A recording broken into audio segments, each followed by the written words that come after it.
lafandia be navy zahay reto zay zafinareo mahatsiaro laha be mangataka hatsaragna mangataka andeha hitady amy tany lavitra ny tany Madagasikara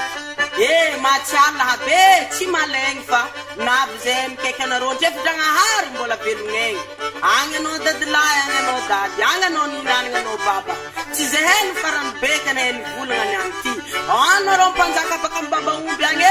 anareo jiaby tumba jiaby anareo ndre magnisiko anareo dadilahy ndre tena rivo anao safy anao rakoto zay tsy magnadigna anareo mangataka raty mangataka hatsaragna laha be niany andrany any ty any joma fangatagna amy tsara tany andra laha miboaka agnilany antignana fa niaratsigna ndraiky ndesy miretike mandeha midotsy magnandrefa zay zafinareo ty anareo zafiny dimy anao sozara manjaka anao ndre misara efaday zahay zafinareo navy mangataka tsaragna aminareo agnano lamalama zay ty dade aba anao utafita amy rato